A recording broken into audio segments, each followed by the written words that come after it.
15-20 सालों में जो हालत है सीवान का, आप सभी देख रहे हैं कि सीवान में एक ये कौन सा वर्चस्व था कि मुसलमान को एक भी आदमी आज तक नेता नहीं बना। मुसलमान की बात करने में परेशानी। आरिफ जमाल की हत्या हो गई तो कुछ बकचोदवा सब जो था सब वो सब दूसरे कहानी बात बताने लगा सब।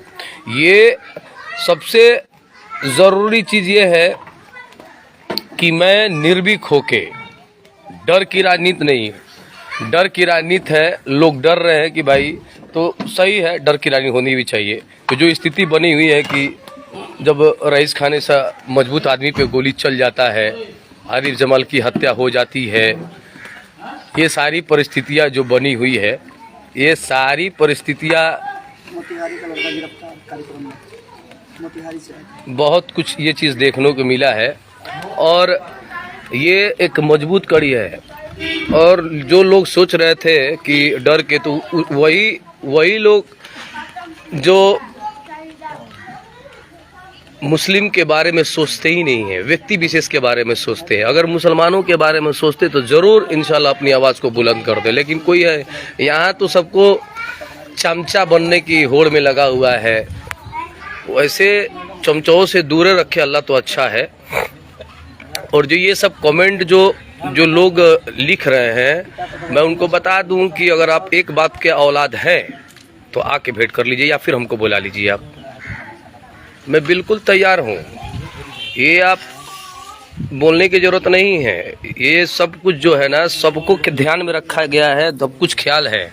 और देखिएगा एक दिन ज़रूर आप लोग बेइज्जत होइएगा। जिस ट्रैक पर जा लेना आप ज़रूर बेइज्जत होइएगा। मैं फिर उससे पूछूंगा कि अब आप कहाँ गए। तो इस चीज़ को ध्यान रखिएगा। ज़रूरी ये नहीं है, ज़रूरी हम मुसलमानों का मुस्तकबिल है, ज़रूरी मुसलमानों को सुरक्षित रखने वाला जगह है। सबसे पहले फ़िरका को रोकने का काम, बीजेपी को हराने का काम करना ज़रूरी है। क्योंकि मुसलमानों को जिस तरह से प्रताड़ित बीजेपी कर रहा है, उस तरह कोई नहीं कर रहा है। और बीजेपी से ज़्यादा प्रताड़ित सीवान के मुसलमान को कर रहा है।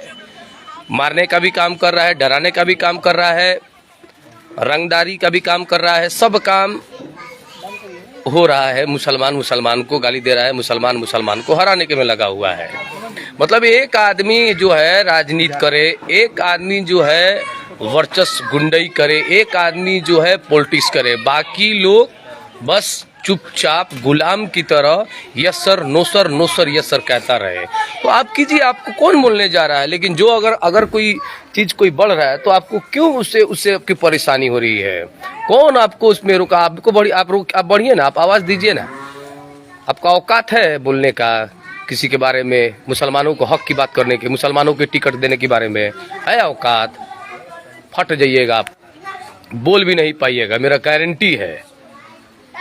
पैंट में मुत दीजिएगा। हक हुकूक की बात तो होबे नहीं करेगा। दूसरे को बुराई दे दिएगा तो 1 लाख कीजिएगा। और खासतर मुसलमानों को रोकने में तो आपको बहुत मजा आता है। और वहीं पे गैर कौम में तो आपकी फटी पड़ी रहती है। कौन पाकिस्तान भेज रहा था तो उसको आप तो बोलते नहीं है। कौन आपको क्या क्या बोला तो आप बोलिएगा नहीं। बस खाली मुसलमान को रोकने का काम जो लिए हैं आप लोग ना, एक दिन जरूर आप लोगों को बेइज्जत मिलेगा। आप लिख के रख लीजिएगा, बेइज्जत होंगे। क्योंकि आप लोग जो जिस तरीका से आप लोग ये ट्रोल दे रहे हैं, जिस तरीका से लोगों आप बांटने का काम कर रहे हैं ना, ये आप जरूर इंशाल्लाह आप लोग जिस तरह का आप लोगों को चोट जरूर अल्लाह देंगे। ये लिखित है। जिस तरह का आप जो बात कर रहे हैं, जिस तरह का आप लोग दुर्व्यवहार कर रहे हैं, जो भी मुसलमान लोग बढ़ रहा है, ये एकदम। आरिफ जमाल में क्या हुआ, काहे नहीं हल्ला कर रहे हैं। उनका नहीं है, डर लग रहा है कि कोनो मार देगा हमको गोली। जो गोली चला 3 आदमी के घर पे, उन पे आपको डर लग रहा है सवाल करने पे। रईस खान पे गोली चल गया तो काहे नहीं आवाज निकला। क्या कसूर था उनका। मोहम्मद कैफ का क्या कसूर है। मोहम्मद कैफ का क्या कसूर है कि मोहम्मद कैफ को मारने का धमकी दे रहे हैं। क्या कसूर है। 25 साल में ऐसे कितना गुंडा है, कितना गुंडा चले गए। मौत अल्लाह देने वाला है। और मैं जर्रा बराबर डरता नहीं हूँ। जान लीजिए, अगर मैं डरता नहीं तो मैं भी झंडा लेके वही करता। आज मुझे एहसास हुआ कि अल्लाह कितना बड़ा है कि अगर मैं अपने हक हकूर अल्लाह की मदद से नहीं बढ़ता तो आज ये दिन मुझे कुर्सी पे बैठने को नहीं मिलता, दर्री पे बैठने को मिलता, जो दर्री वाले कहते हैं। दर्री बिछाने का काम मोहम्मद कैफ की टीम और मोहम्मद कैफ के लोग नहीं करते हैं। जिस दिन लगता है ना कि यहाँ लोग दर्री पे है तो हम लोग उनको दर्री पे बैठाने का काम करने लगेंगे। ये हम मुसलमानों का काम है सिर्फ और सिर्फ अपना हक हकूक लेना। अगर हम वोट वहीं देते तो हक हकूक किसी और से मांगेंगे। आज स्थिति क्या बनी है? राज्यसभा भेज दीजिए तो ताकत है तो चले जाइए। काहे राज्यसभा भेज दीजिए? आप तो कह रहे हैं कि सब लोग वही जिताता है लोग, तो आप ही जीत जाइए ना भाई। काहे कि दूसरे को जिता रहा है लोग? अपने ही जीत जाए, दूसरे को जिताने की क्या जरूरत है? अपना जीत के अपना फिर करते रहिए। आप लोग सिर्फ और सिर्फ मुसलमान को ही हरा सकते हैं। आप लोग सिर्फ मुसलमान को ही रोक सकते हैं। एक भी गैर कौम को आप कुछ नहीं बिगाड़ सकते हैं। जो पहले का हालात था, मुसलमान को भवराजपुर वाला कांड पूरा सिवान के इतिहास में काले दिनों में लिखा जाता है कि मुसलमान जब कोई बोलेगा ही नहीं, मुसलमान कुछ उठेगा ही नहीं तो किसी को क्या परेशानी होगा। लेकिन जब जब मुसलमान अपनी कौम की बात करेगा, जब जब मुसलमान अपने लोगों की बात करेगा तो उसके साथ ये घटना घटेगी। ये फाइनल अवस्था है, फाइनल अवस्था में है। बाकी दूसरे में कोई दिक्कत नहीं है। तो भाई जब मुसलमान उठने की बात करता है, लड़ने की बात करता है, उसके साथ ये दुर्व्यवहार होता ही है। होने दीजिए, कोई दिक्कत नहीं है। आप भी समझ जाइएगा, काहे घबरा रहे हैं? 24-25 साल ना हम लोग गुजारे हैं और सब हम जानते हैं। साहबुद्दीन साहब हम लोग के नेता है, नेता थे और नेता ही रहेंगे। और वो अब चले गए तो हम लोग अपने दूसरे रास्ता पे चले गए, क्योंकि उन्होंने खुद कहा था, ये मेरी कहावत नहीं है, कि साहबुद्दीन साहब आदरणीय लालू प्रसाद यादव हम लोगों के हमारे नेता थे और रहेंगे। तो भैया जब वही कह रहे हैं तो इस ट्रैक से तो उनको ना चलना चाहिए। तो वो कहाँ चल रहे हैं? वो लोग तो चल नहीं रहे हैं। साहबुद्दीन साहब की बातों को अंदाज कर दिया था, जिसके वजह से ये नतीजा हुआ है। भाई मेरे, मुझे किसी से गिला शिकवा, आप हमको जितना बोलना है बोलिए, जितना बोलना है बोलिए, कुछ भी उखाड़ नहीं पाइएगा। बोले मैसेज में कर सकिएगा, बस यही आप कर सकते हैं। दूसरा आप कुछ भी नहीं कर सकते हैं। और मैं मुसलमान हूँ तो भी आप हमको बोल सकते हैं। हम मुसलमान है ना, तो भी आपको हमको आप बोल सकते हैं। किसी भी आरएसएस वाले को बोल के दिखाइए, धांस देगा तो बढ़िया से आपको एकदम फिट हो जाइएगा। एकदम आपका हिम्मत है हिम्मत किसी को तो बोल के दिखाओ। किसी को एकदम आप नहीं बोल पाइएगा। मेरा लिखित है और यहाँ सबसे ज़्यादा मुसलमानों को ही ट्रोल किया जाता है, क्योंकि मुसलमान सबसे ज़्यादा जो दुकान चल रहा है मुसलमानों का वो बंद हो जाएगा इस वजह से। और जो मुरीद हुए हैं उनको अभी तक हकीकत नहीं मालूम है कि हम मुसलमान कहाँ चले गए हैं।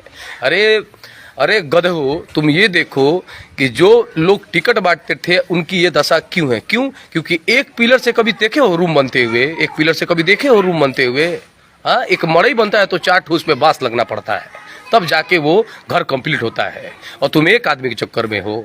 हाँ, मान सम्मान की बात करते हो। मान सम्मान जो राष्ट्रीय जनता दल ने दे दिया है, यहाँ मुसलमानों की रोका कौन, ये सवाल है।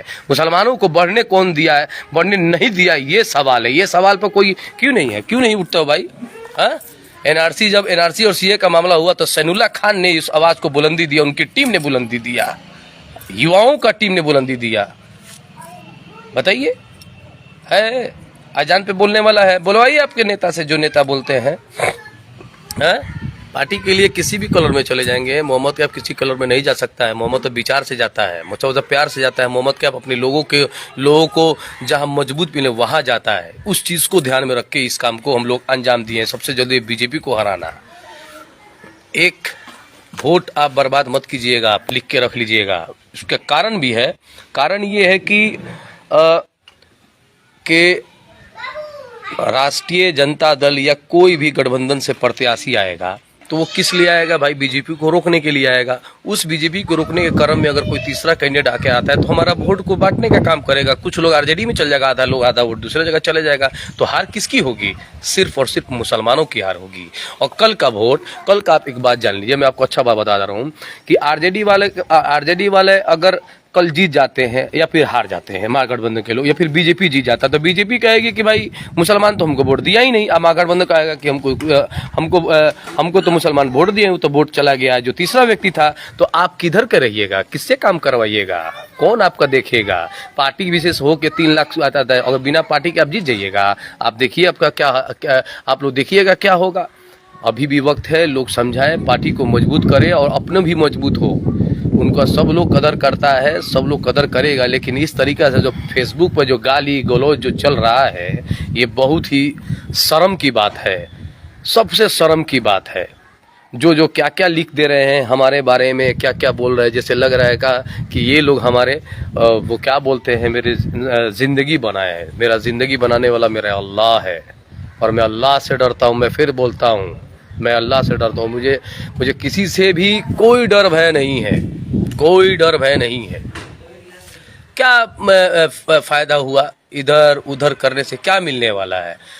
मैं जब आरजेडी का विरोध करता था उसमें मेरी एक बहुत बड़ी चुप्पी थी। क्या थी? मुझे जानना था कि आखिर मुसलमान यहाँ क्यों नहीं बढ़ते हैं। तो पता चला कि टिकट तो बांटने वाला मुसलमान था और टिकट मुसलमान को देता नहीं था। तब हम समझे कि ओ असल जड़ तो ये है। मुसलमानों का यहाँ रुतबा बढ़ा। बीजेपी के लोगों को 2 बार जीतने के बाद ओम प्रकाश यादव को बायकॉट कर दिया। ये इम्पोर्टेंट है, पार्टी की इम्पोर्टेंट। और यहाँ पे तो हारने के बाद टिकट, हारने के बाद टिकट, हारने के बाद टिकट देने का, सम्मान देने का काम किया है। किसने कहा था कि हिना साहब को टिकट नहीं मिलेगा? सबने अपने से लोग, कुछ ऐसे दलाल टाइप के लोग हैं, ऐसे क्षुद्र लोग हैं जो डिबॉट करके अपना लिट्टी सेके, अपना, उनको अपना टीआरपी चाहिए, उनको अपना उनको क्या पड़ी है कि कौन कहाँ जा रहा है। उनको तो बस अपना दुकान चला रहा है। उनको कोई मतलब नहीं है, ना हिना साहब से मतलब है, ना साहबुद्दीन साहब के परिवार से मतलब है, ना मुसलमानों से मतलब। बस उनका दुकान चल रहा है, उनका दुकान, बस यही काम है। बैठ जाते हैं कहाँ कहाँ से आलतू फालतू लोग, अब यही काम कर रहे हैं दिन भर दिन भर। अब अगर इतने ही लोगों को हमदर्दी है तो दिन भर 24 घंटा, तो हमने तो 20 साल अपना कीमती वक्त दे दिया।